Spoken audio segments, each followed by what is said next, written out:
Forms of business organisation चल रहा था, है ना। फॉर्म्स ऑफ बिजनेस ऑर्गेनाइजेशन में आपके कौन कौन से फॉर्म्स हैं? सबसे पहला sole proprietorship, second HUF, third partnership,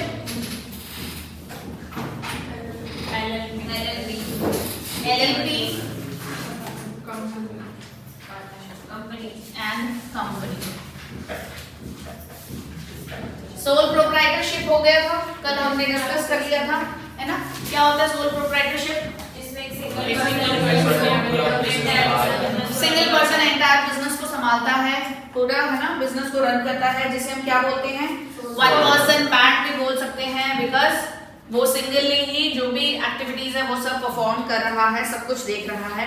ये स्मॉल स्केल बिजनेस होता है, वो छोटे लेवल पर होता है, इसे हम लोकल शॉप भी बोलते हैं। Y local shop?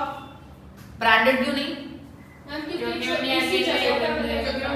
क्योंकि ये जो है लिस्टेड भी हो सकती है, रजिस्टर्ड भी हो सकती है और नॉन रजिस्टर्ड भी हो सकती हैं। इसमें क्या होती है, जैसे ब्रांडेड अगर शॉप की हम बात करते हैं तो उसकी बहुत सारी पॉलिसीज है जो वो फॉलो करते हैं, बट इस तरीके की शॉप्स में वो पॉलिसीज फॉलो नहीं की जाती है। Like hire and fire policy होती है ना, ये कभी भी किसी को भी हायर करते हैं दे कैन फायर। किसी तरीके की जो एम्प्लॉय सेटिस्फेक्शन को नहीं देखा जाता, इनफैक्ट इसमें ज्यादा एम्प्लॉयज होते भी नहीं है, तो इसलिए हम इसे जनरली लोकल शॉप बोलते हैं। ये जो होते हैं ये शॉप कैसे होते हैं? बहुत ही ट्रस्टवर्दी होते हैं, क्योंकि और इसके जो नंबर्स हैं वो कितने हैं? 1-2 होंगे। लोकल शॉप्स ज्यादा होते हैं ना, इसके जो नंबर्स ऑफ शॉप्स है वो बेनी है, बहुत ज्यादा शॉप्स होती हैं। सो ना तो ये एम्प्लॉय वेलफेयर के बारे में सोचते हैं, और what is the fate? Fate क्या होता है इसका? Fate of the enterprise. जब तक ओनर है तब तक बिजनेस चलेगा, जब तक ओनर है तब तक बिजनेस चलेगा, उसके जाने के बाद बिजनेस खत्म, ठीक है। और सक्सेशन की हमने बात की थी, सक्सेशन क्या होगा? नो, यही मैं बात आपको बोलना चाह रही थी जो आप लोग सुन नहीं रहे थे। जनरली क्या होता है, विल में हम सब कुछ लिख कर जाता है जो भी बिजनेसमैन होगा, कि विल के अकॉर्डिंग उसकी जो प्रॉपर्टी है, जो ओनरशिप है या उसका बिजनेस है, वो किसको ट्रांसफर होगा। लिसन टू द पॉइंट, है ना। अगर उसने विल नहीं बनाई है तो आपको ओवर स्मार्ट नहीं बनना है कि फैमिली में सबको डिस्ट्रीब्यूट हो जाएगा, सब उसके क्या होंगे? हकदार होंगे। उसकी बेटी है या चाहे कोई भी है वो भी हकदार होंगे। इतना ज्यादा ओवर स्मार्टनेस नहीं दिखानी है आपको। क्या बोलने से फिर बोलना है हिंदू सक्सेशन एक्ट लागू होगा, दैट्स इट। उसके अकॉर्डिंग होता है कि जो भी फैमिली मेंबर्स हैं वो सब उसके हिस्सेदार माने जाएंगे उस बिजनेस के, ठीक है। आपको क्या करना है? विल है तो विल के अकॉर्डिंग चलेगा, विल नहीं है तो क्या वर्क करेगा? हिंदू सक्सेशन एक्ट 1956 एप्लीकेबल होगा, दैट्स इट। डन। चलिए अब आगे। HUF, Hindu undivided family. Hindu undivided family पढ़ा है पहले, BST में पढ़ा होगा, है ना। HUF किसे बोलते हैं हम जनरली? फैमिली होती है, वो अपना पूरा बिजनेस रन करती है। एक फैमिली बिजनेस कर रखा है, उसका सन भी वही बिजनेस कर रहा है। देखिए इसमें क्या होता है, इसमें हम बेसिकली 3 सक्सेसिव जनरेशन को इन्वॉल्व करते हैं। से फॉर एन एग्जांपल A है, ठीक है। A की शादी हुई B से, एक जनरेशन ये हो गई, ठीक है। देन A के बच्चे हैं C, D एंड E, इनकी भी शादी हुई F, S, T, ठीक है, एक जनरेशन ये हो गई। फिर इनके भी बच्चे होंगे L, M, N, देन इनकी भी शादी हुई होगी तो एक जनरेशन ये होगी। HUF में हम क्या करते हैं? 3 सक्सेसिव जनरेशंस को इन्वॉल्व करते हैं। इन्हें को पार्टनर्स बोला जाता है। को पार्टनर्स इसलिए कि जब भी, जैसे ये 2 जनरेशन थी, जैसे ही L बॉर्न हुआ तो ये अपने आप से ही HUF का मेंबर बन गया, ठीक है। इसमें कोई रजिस्ट्रेशन की रिक्वायरमेंट नहीं होती, किसी तरह की कोई पेपर वर्क की रिक्वायरमेंट नहीं होती कि अगर L पैदा हुआ है तो उसको HUF में इंक्लूड करना है या इन्वॉल्व करना है। He ultimately as being born becomes a member of the HUF, Hindu undivided family. तो ये किस किस के लिए एप्लीकेबल होता है? बुद्धिस्ट, जैन, सिख और हिंदू, अपने इन फैमिलीज में होता है। लेकिन वहीं अगर हम मुस्लिम्स की बात करें, है ना, तो अगर मुस्लिम्स की बात करें तो उनमें अगर HUF की बात कर रहे हैं तो उन्हें क्या करना पड़ेगा?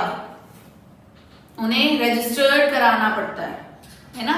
बाय बॉन्ड वो एचयूएफ में इंक्लूड नहीं होते, उन्हें क्या कराना पड़ता है, रजिस्टर्ड कराना पड़ेगा। बट अगर हम जो लिमिटेड जो रिलीजन है उसमें ये होता है कि जो भी बॉन्ड होता है अप टू 3 सक्सेशन जनरेशंस वो अल्टीमेटली एचयूएफ का मेंबर बन जाता है, ठीक है। HUF enjoys a separate entity status under the income tax act. क्या कह रहा है कि इनकम टैक्स एक्ट के अंदर जो भी एचयूएफ में आते हैं वो एक सेपरेट एंटिटी माना जाता है। हमें ये पता है कि कॉर्पोरेट को हम एक सेपरेट एंटिटी मानते हैं ना, लेकिन देखो जब एचयूएफ की हम बात करें, क्या कह रहे हैं, इनकम टैक्स के तहत आपके 5 हेड्स होते हैं, पता है आपको, है ना। 5 हेड्स कौन कौन से होते हैं, head of salary, house property, capital gain, other sources और बिजनेस एंड प्रोफेशन। जब भी इनकम टैक्स कैलकुलेट किया जाता है तो क्या करते हैं, उसको 5 हेड के अंदर हम क्लासिफाई करते हैं। ये याद होना चाहिए आपको, क्वेश्चन आ सकता है, ठीक है।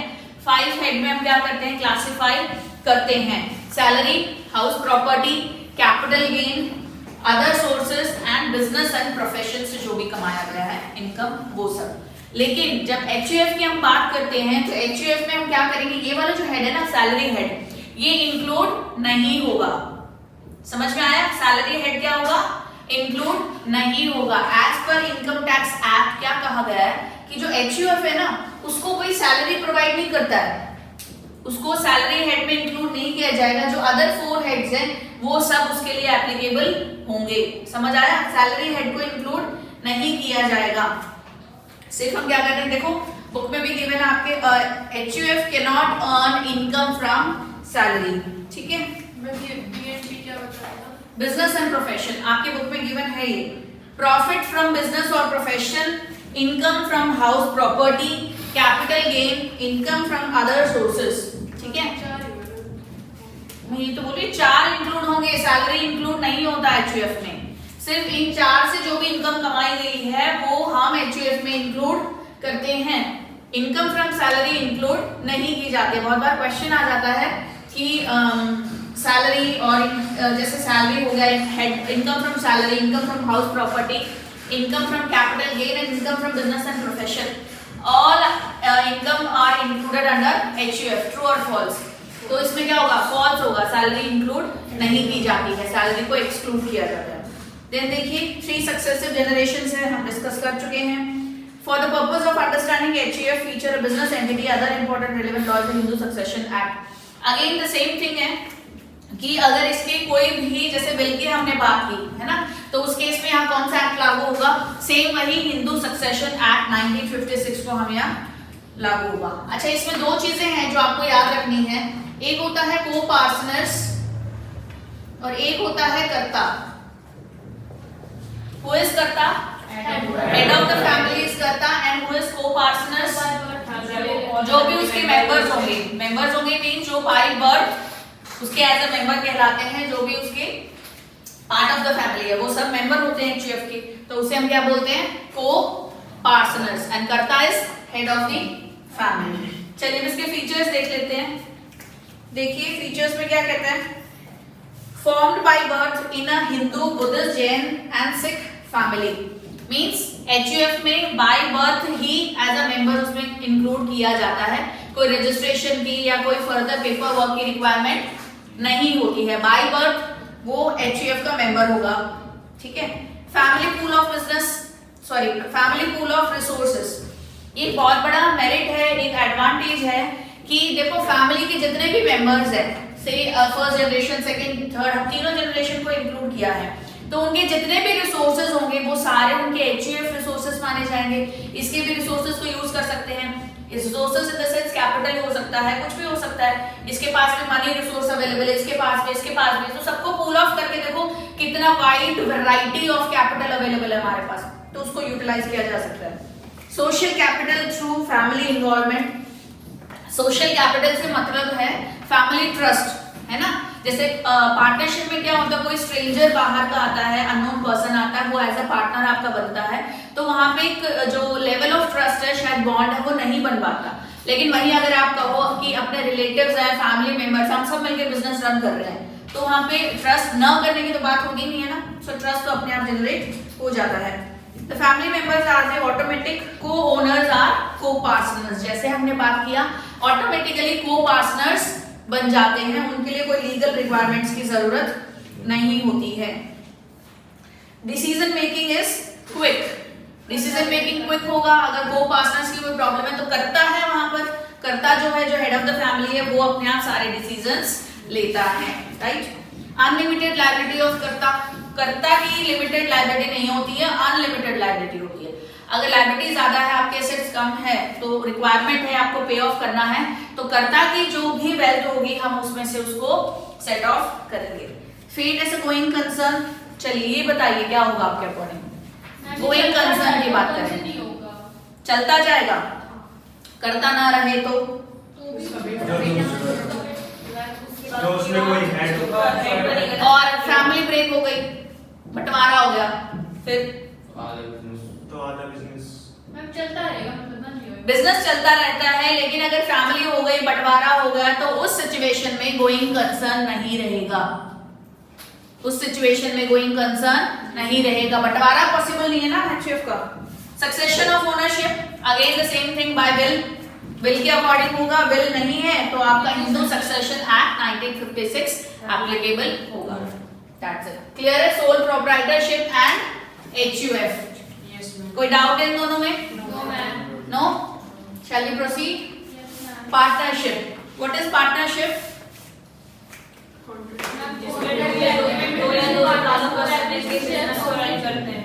हाँ, टू और मोर पर्सन्स मिलकर क्या करते हैं, बिजनेस रन करते हैं, तो हम कहते हैं कि पार्टनरशिप है।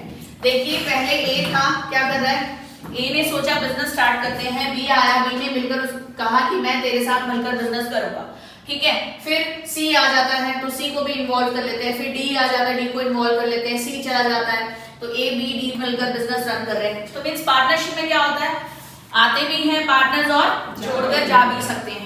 इसके लिए क्या नेसेसरी होता है, partnership deed.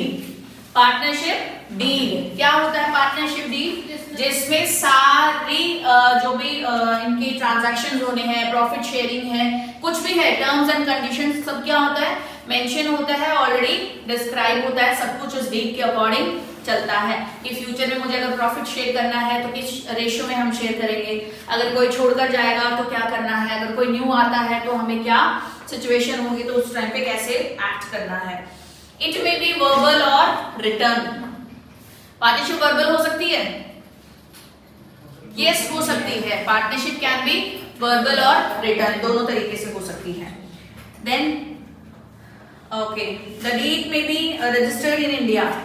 Partnership, Indian partnership act 1932 के तहत पार्टनरशिप जो है वो रजिस्टर्ड हो सकती है और नहीं भी हो सकती, कंपल्शन नहीं है, मैंडेटरी नहीं है, रजिस्टर्ड भी हो सकती है और नहीं भी हो सकती है under Indian partnership act 1932, right. अच्छा, पार्टनरशिप जो है किस तरीके की एक्टिविटीज के लिए होता है, ओनली फॉर बिजनेस एक्टिविटीज की, नॉन बिजनेस एक्टिविटीज के लिए पार्टनरशिप नहीं होता है। जैसे ये कहे कि चलो पार्टनरशिप पे लाइन मारते हैं, वो पॉसिबल नहीं है ना, चलो पार्टनरशिप में चोरी करते हैं, वो पॉसिबल नहीं है।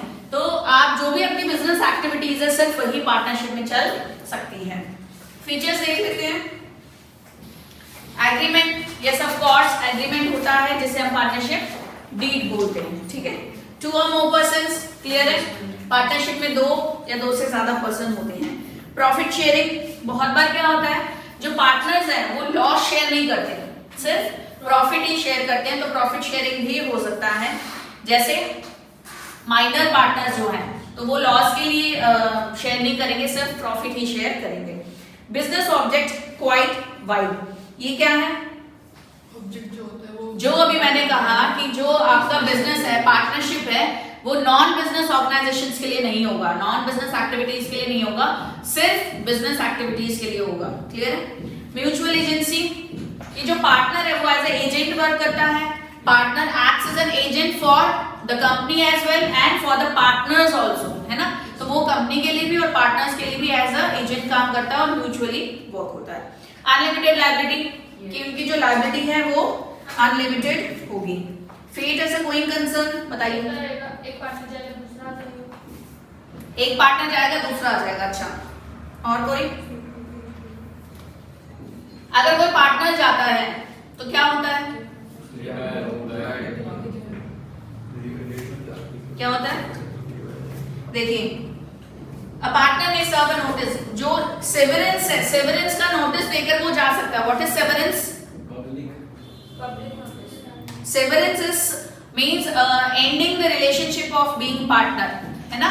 पार्टनर होने का या पार्टनरशिप जो डीड है वो उसको खत्म कर रहा है, वो नोटिस देके ही can break the partnership and can go and it this comes to an end. Retirement का नोटिस। रिटायरमेंट नहीं, छोड़कर जाना चाह रहा है ना? वो रिटायरमेंट नहीं होगा। सक्सेशन ऑफ ओनरशिप, पार्टनरशिप में पॉसिबल है सक्सेशन?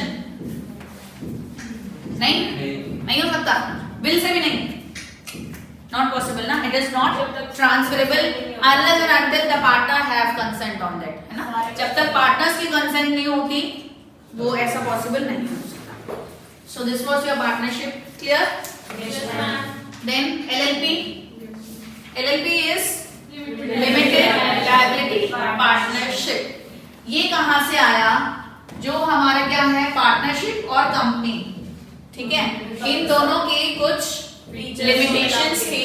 उन लिमिटेशंस को सॉर्ट आउट करने के लिए, ओवरकम करने के लिए हमने क्या किया? एलएलपी आया। LLP is limited liability partnership. Partnership की अनलिमिटेड लायबिलिटी होती है ना, तो उसको थोड़ा सा लिमिट करने के लिए लिमिटेड लायबिलिटी पार्टनरशिप आया, ठीक है? इसमें जैसे कि नेम ही रिप्रेजेंट कर रहा है लिमिटेड लायबिलिटी पार्टनरशिप, मींस जो पार्टनरशिप की लायबिलिटी है वो कैसी होगी? लिमिटेड होगी, ठीक है? जितना उसने लायबिलिटी लगाई है उतनी ही होगी। अच्छा, इसमें कौन सा एक्ट लागू हुआ था पार्टनरशिप में? Indian partnership act 1932। इसमें कौन सा एक्ट लागू होगा? लिमिटेड लायबिलिटी पार्टनरशिप एक्ट 2009, ठीक है? 8 नहीं 9 चलो हमने पढ़ा था लोग। अब हो गया होगा चेंज। पार्टनरशिप और लिमिटेड लायबिलिटी की सिमिलैरिटीज हैं जो वो भी हम पढ़ेंगे। सेपरेट लीगल एंटिटी है, ये सेपरेट होगा। देखिए, एक चीज इसमें आपको क्या पढ़ना है, क्या है ये? हाइब्रिड फॉर्म है ना? हाइब्रिड फॉर्म क्यों है? It is a mixture of company and partnership, तो इसलिए हम बोलेंगे कि ये हाइब्रिड फॉर्म है इसका। देखिए फीचर्स, देखिए फीचर्स में क्या किया है हमने, ये जो ट्रेडिशनल पार्टनरशिप है इसको और एलएलपी को, दोनों को कंपेयर करके इसके डिफरेंसेस भी लिए हैं, ठीक है? फर्स्ट देखिए लिमिटेड लायबिलिटी। लिमिटेड लायबिलिटी किसमें होती है? एलएलपी में लिमिटेड लायबिलिटी होगी और पार्टनरशिप में unlimited liability. Incorporation is mandatory और not? Mandatory in LLP, not mandatory in partnership. समझ आ रहा है ना? Legal entity, separate legal entity इसमें एलएलपी में होती है। एलएलपी में सेपरेट लीगल एंटिटी होती है, बट ये एज अ म्यूचुअल एजेंट के थ्रू काम करते हैं। इनकी जो मेंबर्स है, मेंबर्स पार्टनर्स लिमिट कितनी होगी? एलएलपी में होती है 2, है ना? और पार्टनरशिप में मिनिमम 2 और maximum number of partners 20। Maximum number of partners 2 होते हैं ना किसमें? पार्टनरशिप में। इसमें तो लिमिट नहीं होती मैक्सिमम की, एलएलपी में मैक्सिमम लिमिट नहीं होती, लेकिन पार्टनरशिप में 50 होती है, बट आपके मॉड्यूल में 20 गिवन है तो आपको 20 ही करना है, ठीक है? जो मॉड्यूल में गिवन है वही करना है, क्वेश्चन उसके अकॉर्डिंग ही आएगा। एनी डाउट्स हो गया? माथे पे शिकंज क्यों है? 20 क्यों लिख रखा है अगर 50 होती है तो? I don't know, may be कुछ होगा, मैं चेक करके बताऊंगी आपको ये क्या है, ठीक है? मैं चेक करूंगी, बट आई थिंक 20 ही है।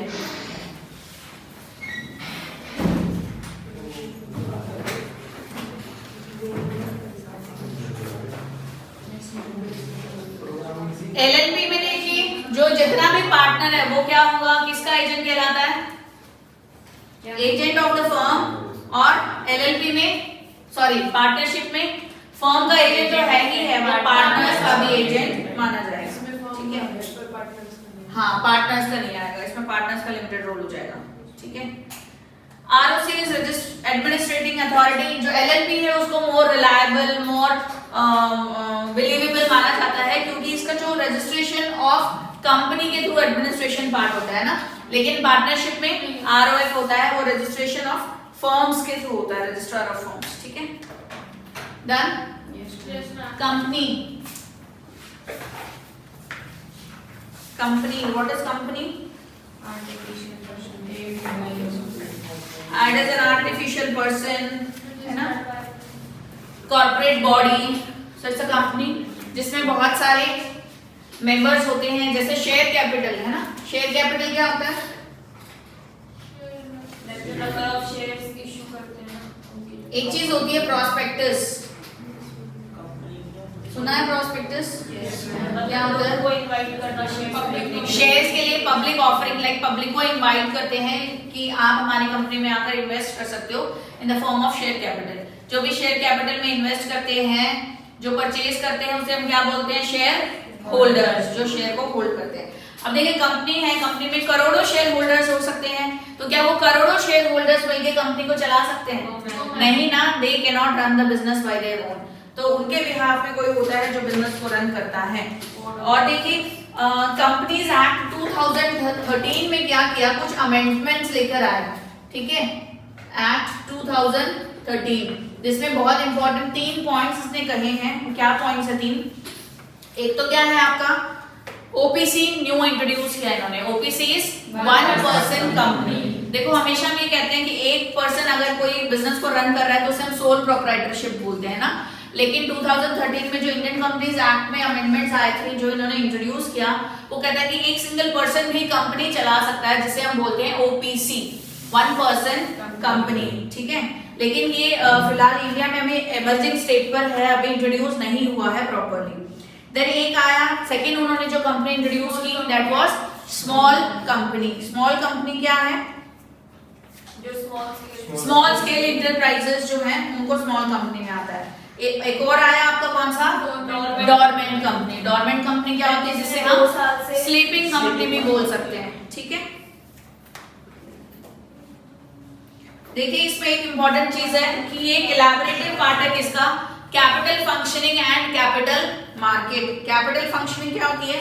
जिसमें हम ये देखते हैं कि कंपनी जो है वो प्रॉपर तरीके से चल रही है या नहीं चल रही है, कंपनी में कोई प्रॉब्लम तो नहीं आ रही है। तो कैपिटल फंक्शनिंग को कौन हैंडल करता है, कौन संभालता है?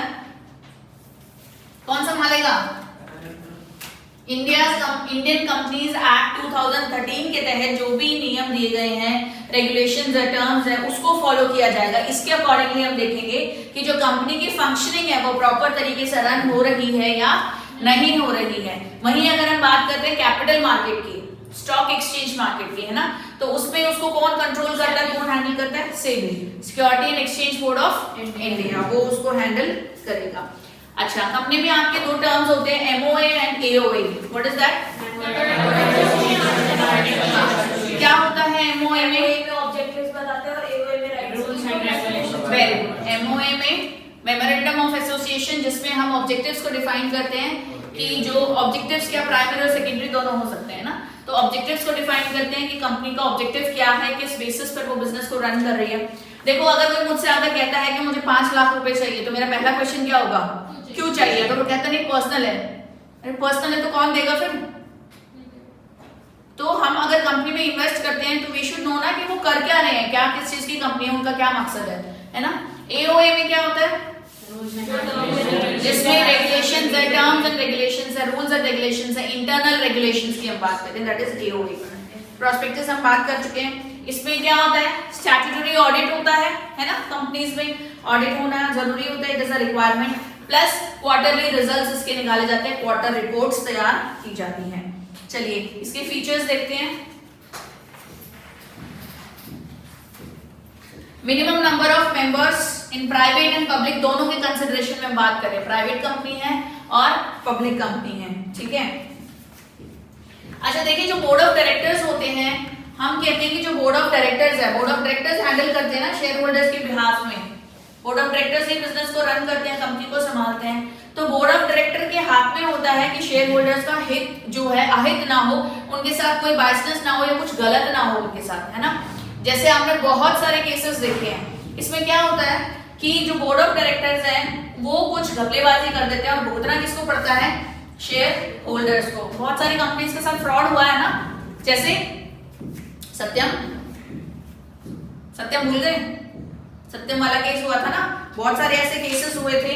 सत्यम का हुआ था और बताओ किंगफिशर का भी हुआ था, है ना। तो ऐसे बहुत सारे केसेस हैं जिसमें फ्रॉड हुआ था।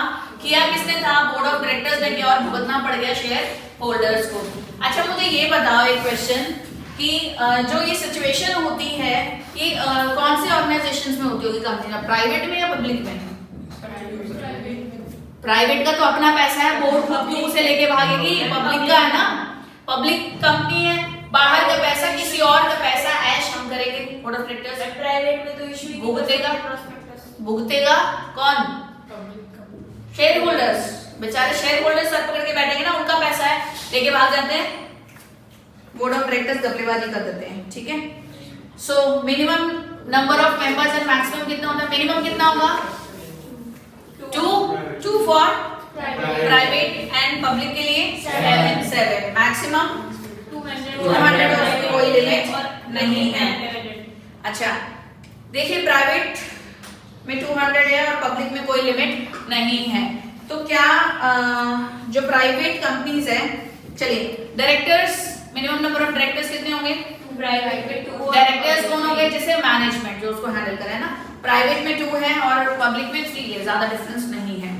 देखिए जो प्राइवेट कंपनी है उसमें क्या होता है, जैसे ऑडिट कमेटी बैठती है, CSR कमेटी बैठती है, तो इन चीजों की कमेटी की रिक्वायरमेंट नहीं होती। Central social responsibility corporate social responsibility हो गई, स्टेक होल्डर रेम्यूनरेशन कमेटी, इनकी रिक्वायरमेंट नहीं होती है। लेकिन पब्लिक कंपनी की अगर हम बात करते हैं तो वो कंपल्शन है, मैंडेटरी है ना। क्यों मैंडेटरी है? क्या हो सकता है?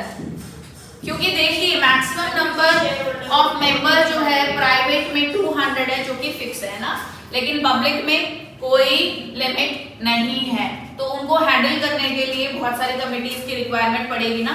सो इसलिए पब्लिक में क्या होती है? मैंडेटरी होती है। देन इनकॉर्पोरेशन, प्राइवेट में इनकॉर्पोरेशन से ही बिजनेस स्टार्ट किया जा सकता है, लेकिन पब्लिक में सर्टिफिकेट ऑफ कमेंसमेंट होना जरूरी है with having certificate of incorporation. Done. So this was your chapter 1. Any doubts till now? No? Clear? All clear? आपको गवर्नमेंट कंपनी का नाम बताया था? गवर्नमेंट कंपनी, गवर्नमेंट कंपनी होती है, जैसे स्लीपिंग कंपनी की हम बात करते हैं ना,